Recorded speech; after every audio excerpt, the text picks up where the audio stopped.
Hello everyone, welcome to Shuffle Bangla YouTube channel. GNM NM 2024 nursing পরীক্ষার জন্য তোমাদের result update, অর্থাৎ কবে রেজাল্ট বেরোতে পারে তার একটা প্রশ্ন তোমাদের বারবার আসছে, তো সেই ব্যাপারে কথা বলবো।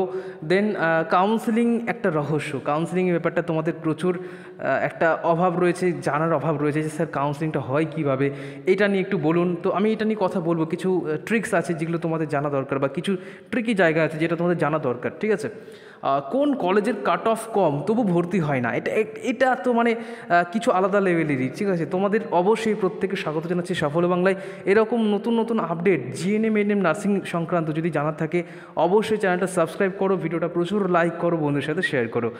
আর দেখো বলে রাখি, যাদের স্কোর কম তারা একমাত্র দেখবে, যাদের স্কোর বেশি আছে তারা তো ভালো ভালো কলেজ পেয়ে যাবে। ওকে, তো চলো আমি শুরু করছি ভিডিওটা। এনসিএল নিয়ে তোমাদের একটা বড় প্রশ্ন আছে, স্যার এনসিএল অর্থাৎ ওবিসি এনসিএলটা কী, কীভাবে পাবো, কোথা থেকে পাবো, কোথায় সার্টিফিকেট পাবো, কীভাবে বানাতে হবে, এই ব্যাপারগুলো তোমাদেরকে কথা বলবো। এবং লাস্ট বলবো স্কলারশিপ, নার্সিং করলে স্কলারশিপ পাওয়া যায়, কোথায় কোথায় স্কলারশিপ রয়েছে, বা স্টাইপেন্ড কী কী পাওয়া যায় সেটা নিয়ে কথা বলবো। ওকে, তো প্রত্যেকে অবশ্যই চ্যানেলটা সাবস্ক্রাইব করো, ভিডিওটা প্রত্যেকে লাইক করো। আমি একটা একটা করে বোঝাবো, তার জন্য কিছু সময় লাগবে, আর বেশ কিছু অজানা তথ্য বলার আছে, তার জন্য একটু ধৈর্য দেখবে। দেখো ফার্স্টে বলি, 2025 যদি কেউ এএনএম জিএনএম পড়তে চাও নার্সিং ট্রেনিংয়ের জন্য, কোচিং দেওয়া হচ্ছে আমাদের সাফল্য বাংলা ব্যাচে, যেখানে তোমাদের 15 তারিখ থেকে ক্লাস শুরু হবে। এখানে তোমরা প্রত্যেকটা subject wise live class plus recording class, mock test, PDF সমস্ত কিছু পেয়ে যাচ্ছ। টোটাল 3 জন স্যার ম্যাম তোমাদের ক্লাস করাবেন। টোটাল তোমাদের কোর্স ফি শুনলে অবাক হয়ে যাবে ভাই, মাত্র 750 টাকা। এটা একবার দিতে হবে, আর কোনো পেমেন্ট দিতে হবে না। ঠিকই শুনেছো, টোটাল 750 টাকা, ঠিক আছে। যদি কারোর মনে হয় ভর্তি হবে, এই যে নাম্বারটা দিয়েছি দেখো 96, নাম্বারটা লিখে নাও 9609122622। টাকা পয়সা কত থেকে কত দিকে চলে যাবে, কিন্তু পড়াশোনা এটা ফেরত পাবে না, ঠিক আছে।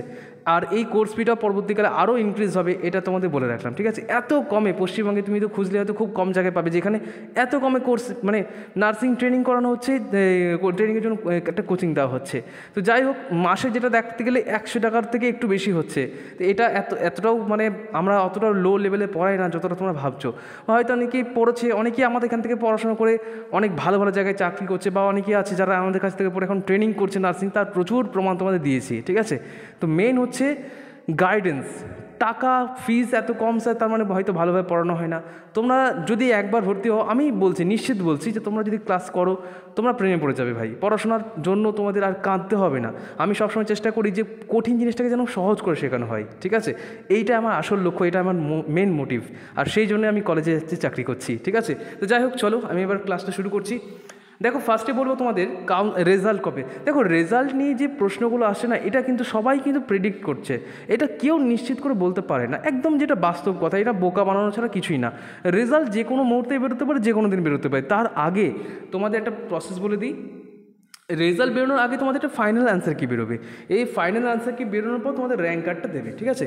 তো এটা কবে বেরোতে পারে, এটা একমাত্র যারা বোর্ডের মেম্বার বা যারা বোর্ডের সাথে যুক্ত তারাই বলতে পারবে। এটা আন্দাজে বলা একেবারেই যুক্তিসঙ্গত নয়, এবং এটা বলা একদম ঠিকও নয়।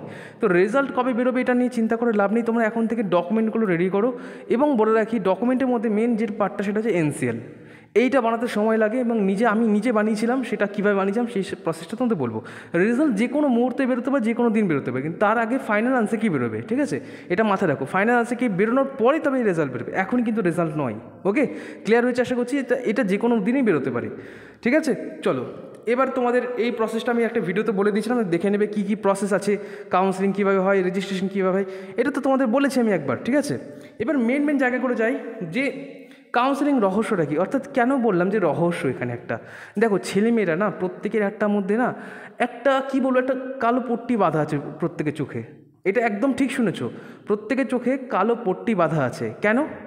কারণ প্রত্যেকে শুধু একটা জিনিসই ভাবে যে আমাকে এএনএমে পেতে হবে, আর গভর্নমেন্ট কলেজ পেতে হবে জিএনএমে।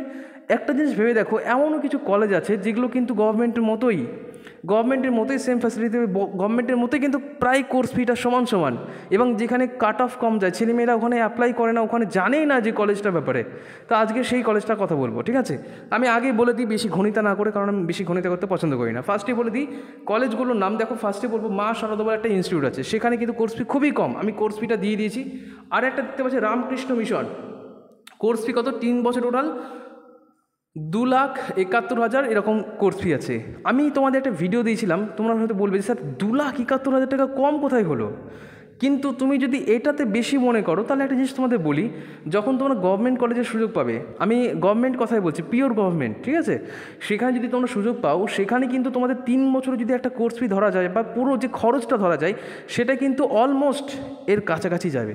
মানে এর কাছাকাছি বলতে কি 2 লাখের কাছাকাছি না, 1.5 লাখের কাছাকাছি চলে যায়, 1 থেকে 1.5 লাখ। এটা আমি আগের দিন একটা ভিডিওতে বলে দিয়েছিলাম গুছিয়ে, যে কোথায় কত কী টাকা লাগে সব মিলিয়ে 3 বছর তুমি হিসাব করে দেখবে অলমোস্ট তোমার কিন্তু 1.5 লাখের কাছাকাছি চলেই যায়।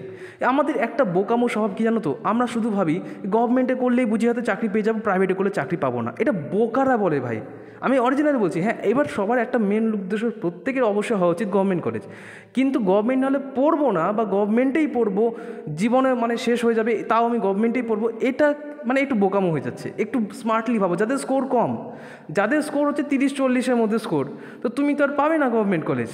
পাবে কি? একটা জেনারেল ক্যান্ডিডেট যদি সে 30 স্কোর করে, সে কি গভর্নমেন্ট কলেজ পাবে? পাবে না। তাহলে আমি যদি বলি যে সেই জায়গায় তুমি যদি দাঁড়িয়ে এই সমস্ত কলেজগুলোকে আগের দিকে রাখো কলেজ চয়েসে, তোমার চান্স থাকে যে এই কলেজগুলো বেশি পাওয়ার, কারণ এখানে কিন্তু ছেলেমেয়েরা আবেদনই করে না প্রাইভেট ভেবে। কিন্তু একটা জিনিস বুঝতে পারে না, প্রাইভেট কলেজেরও কিন্তু সমান ভ্যালিডিটি রয়েছে, প্রাইভেট কলেজ এবং গভর্নমেন্ট কলেজ সেম। আর যারা দেখবে বলবে হ্যাঁ প্রাইভেট কলেজে পড়ো না, আরে প্রাইভেট কলেজ কখন পড়বে না? যখন সেই কলেজটা আইএনসি এবং ডাব্লিউএনসি অ্যাপ্রুভ না থাকে, সেই কলেজের নিজস্ব যদি হসপিটাল না থাকে। কিন্তু এই যে রামকৃষ্ণ মিশন, এটা এত বড় একটা কলেজ, এত বড় একটা ইনস্টিটিউট, তোমরা নিজেরা একবার সার্চ করে দেখবে, ঠিক আছে, এই কলেজটা কীরকম কলেজ। এই কলেজটা যদি তোমরা ভর্তি হও, তোমাদের কোন দিক থেকে আপত্তি হতে পারে বলো তো? গভর্নমেন্টের মতোই সেম, এত বড় একটা কলেজ ভাই, এখানে সুযোগ পেতে গেলেও একটা মানে ভাগ্যের ব্যাপার, অরিজিনালি বলছি। এখানেও অনেক স্টুডেন্টরা চান্স পেয়েছে, 2021-22-এ অনেক স্টুডেন্টকে আমি এইভাবে গাইড করতাম, যাদের স্কোরটা কম তারা এই সমস্ত কলেজগুলো রাখতে পারো, ঠিক আছে, বলতে বেশি আশা করছি। এখানে কোর্স ফিটাও দেখিয়ে দিলাম। অন্যান্য কলেজগুলো গভর্নমেন্টে যেমন বলেছিলাম, আরেকটা তোমাদের বলেছি প্রাইভেট গভর্নমেন্টের মধ্যে সেন্ট্রাল গভর্নমেন্ট কিছু কলেজের কথা বলেছিলাম, সেটাকে তো বাদই দিলাম। সেটা ধরলে তো মানে কোর্স ফি কোথায় চলে যাবে?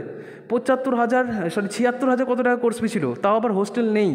তাহলে সেগুলো যদি ধরা যায় তাহলে কত টাকা হতে পারে, একটা আইডিয়া করো তো, একটা আইডিয়া করো জাস্ট যে কত টাকা হতে পারে। তো 3 বছরে তো কম করে তোমাদের 2 লাখের ওপর হয়েই যাবে। তাহলে সেখানে যদি 2 লাখ টাকা খরচ করতে পারো একটা গভর্নমেন্টের কলেজের পেছনে, তাহলে একটা প্রাইভেট কলেজ যেখানে তোমার কম্পিটিশন কম, যেখানে তোমার কাট অফ কম যায়, সেখানে তুমি 2,71,000 টাকা পড়তে পারবে না? তো যাই হোক, এটা তোমাদের একটু বুদ্ধিমত্তা দরকার আছে, যাদের মানে একটু বুদ্ধি আছে না, তারা কিন্তু ঠিক জায়গাটা বুঝে নেবে যে আমি কী বলতে চাইছি। আশা করছি বুঝতে পেরেছো, ঠিক আছে। এই জন্যই বললাম একটু বুদ্ধি কাটাও, একটু কাউন্সেলিংয়ের প্রসেসগুলো বোঝো, একটু শর্ট জায়গাগুলো দেখো যে কোথায় থেকে কি হয়।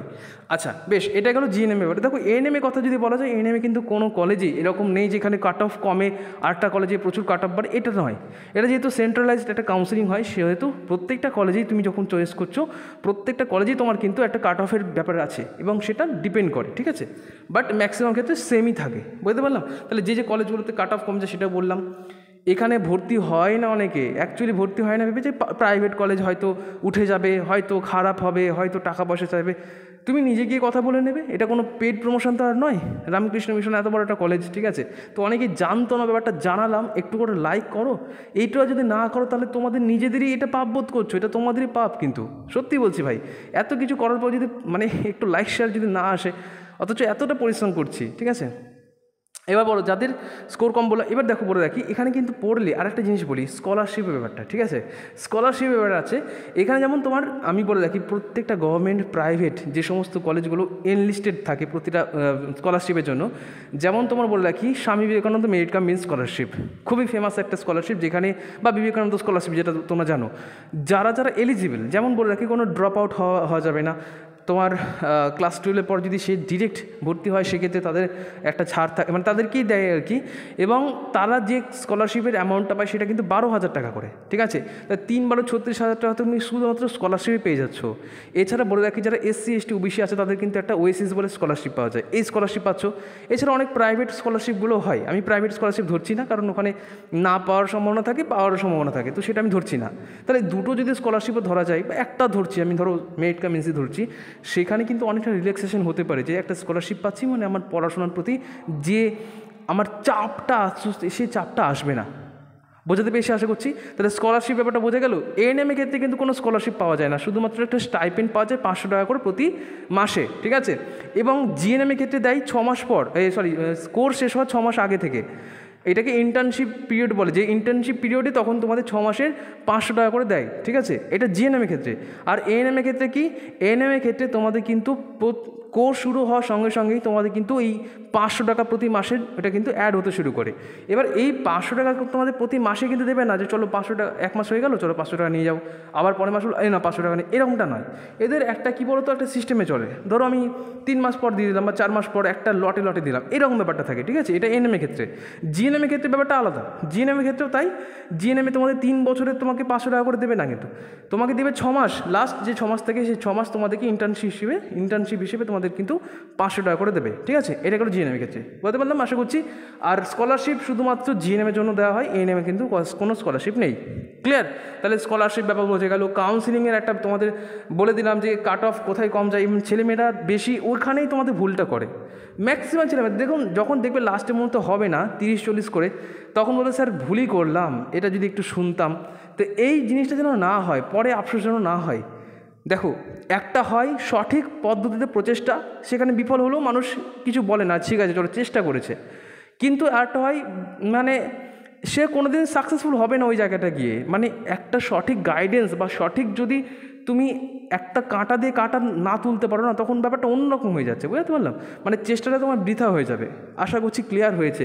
হয় তুমি 2025 জন্য প্রিপারেশন নাও, অথবা এস করে তুমি চাইলে কিন্তু প্রাইভেট যেগুলোতে কম খরচ, যেখানে কম খরচ হয়, যেখানে গভর্নমেন্টের মতে ফেসিলিটি দেয়, সেই সমস্ত কলেজে ভর্তি হও।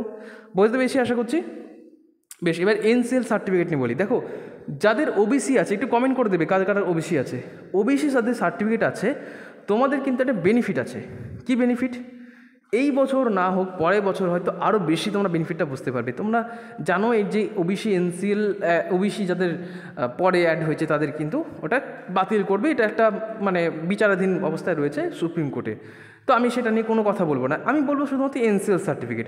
এনসিএল কিন্তু এই মুহূর্তে কাউকে দিচ্ছে না, এটা একদম আমি গিয়ে দেখে এসছি, আমি নিজের চোখে দেখেছি। 2-3 জন স্টুডেন্টও বলছে স্যার আমাদের এখান থেকে দিচ্ছে না, বলছে তোমাদের এখন এই মুহূর্তে দেওয়া যাবে না, এই মুহূর্তে বিচারাধীন রয়েছে। এনসিএল সার্টিফিকেট কিন্তু হচ্ছে নন ক্রিমিনাল সার্টিফিকেট, এটা সবাইকে দেয় না।